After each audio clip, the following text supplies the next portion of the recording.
చెప్పండి దానియేల్, మీరు స్వాగతం పలకడం లేదా వదిన గారికి? అవును, నాకు కూడా వీరు ఆగ్రా రావటం ఎంతో సంతోషంగా ఉంది. సరే కానీ దానియేల్, ఈ మధ్య మీరు ఎప్పుడు పరధ్యానంలో ఉంటున్నారు?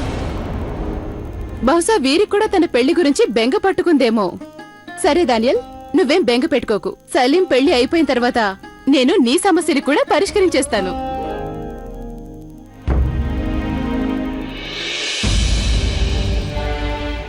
మాకు ఏది బాగుంటుందో ఏది బాగుండదో మాకు బాగా తెలుసు రాజమాత గారు. కానీ మా జీవితానికి ఏది మంచిదో అది నిర్ణయించే హక్కు ఎవరైనా తీసుకుంటే అది మాకు ఇష్టం ఉండదు. అమ్మీజాన్, ఇక నాకు సెలవిప్పించండి. వెళ్లి వాగ్దానపు సన్నాహాలు చేసుకోవాలి. ప్రణామాలు.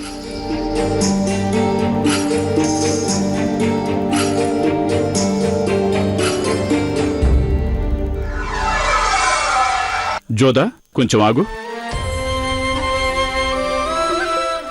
దేనికో ఆందోళన పడుతున్నట్టున్నావు? నేను ఆలోచిస్తున్నది ఏంటంటే, చేయవలసిన ఏర్పాట్లు ఎన్నో ఉండగా షహిన్షా ఇంకా తిరిగి రాలేదే అని. మీ అన్నయ్యని నేనుండగా వీటన్నిటి గురించి నీకెందుకు ఆందోళన? నేనున్నానుగా, అన్నీ నేను చూసుకుంటాను. నువ్వు ఈ వివాహం విషయంలో నిశ్చింతగా ఉండు.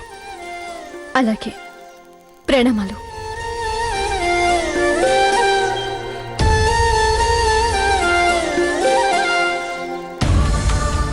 నిశ్చింతగా ఎలా ఉండమంటావన్నయ్య? ఈ వివాహం గురించేగా నా బెంకంతా. అసలు సలీం మనసులో ఉన్న ఆలోచన ఏమిటో నేను వారితో దీని గురించి వెంటనే మాట్లాడాలి. సలీం,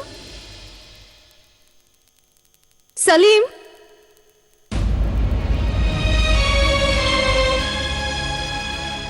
చూడు, సలీం రాకుమారుడు ఎక్కడున్నాడో తెలుసా? హుజూర్, వారు నిన్న రాత్రి నుంచి తిరిగి రాలేదు. మీతో మాట్లాడిన తర్వాత వెళ్లిపోయిన వారు ఇంకా రాలేదు. ఎక్కడికి వెళ్ళుంటాడు?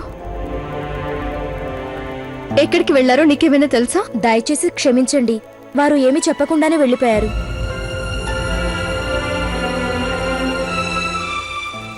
మోతి, ఈ విషయంలో ఆలోచించడానికి తనకు కొంచెం వ్యవధి కావాలని సలీం నాకు చెప్పారు. అది నేనేంటో అనుకున్నాను, కానీ ఇలా సలీం కనిపించకుండా పోవడం ఏంటి? నాకు బొత్తిగా అర్థం కావడం లేదు. ఇప్పుడు నేనేం చేయాలి? ఒక వంక ఆమెరు నుంచి మాన్ బాయికి సలీం పెట్టే ఉంగరం రాబోతోంది. పైగా వాగ్దానం తంతు కూడా జరగబోతోంది. తీరా చూస్తే సలీం కనిపించడమే లేదు. ఆదాబ్ రాజమాత గారు. సలీం ఎక్కడున్నాడో తెలుసా?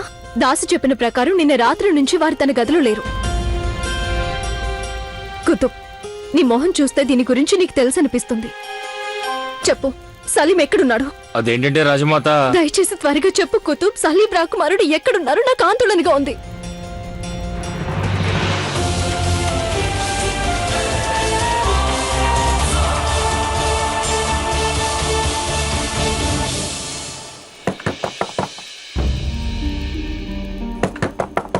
మా నిద్ర చెడగొట్టగల ధైర్యం ఎవరికి వచ్చింది? మేం చెప్పాముగా, మేము ఒంటరిగా ఉండదలిచామని. వెళ్ళండి ఇక్కడి నుంచి.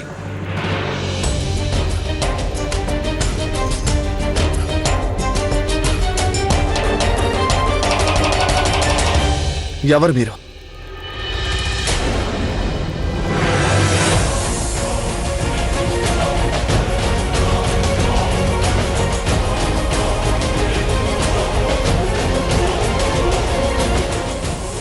రాజమాత గారు, మీరు ఇక్కడికి వచ్చారా?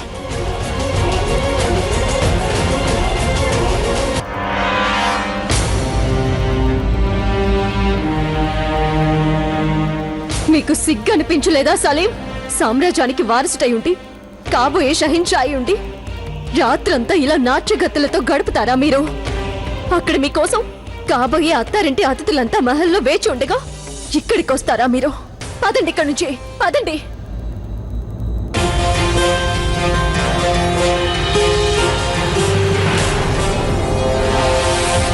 రాజమాత, మీరు అసలు ఇది రావాల్సిన చోటు కాదు.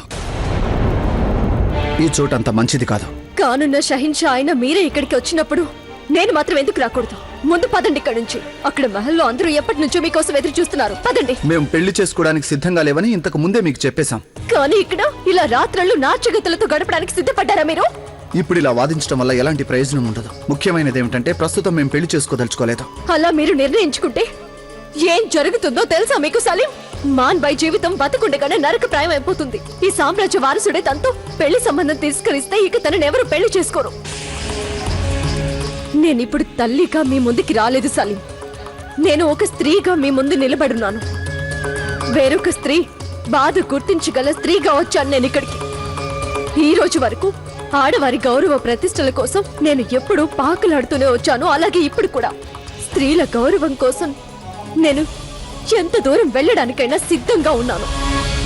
సలీం, నీ లోపల ప్రవహిస్తున్న బాబరి వంశపు రాజపుత్ర వంశపు రక్తం ఇంకా ఎండిపోకపోతే నువ్వు నిజంగా స్త్రీలను గౌరవించేవాడివి అయితే, రాజవంశపు వాగ్దానాన్ని నిలబెట్టేవాడివి అయితే నువ్వు వచ్చి తీరాలి.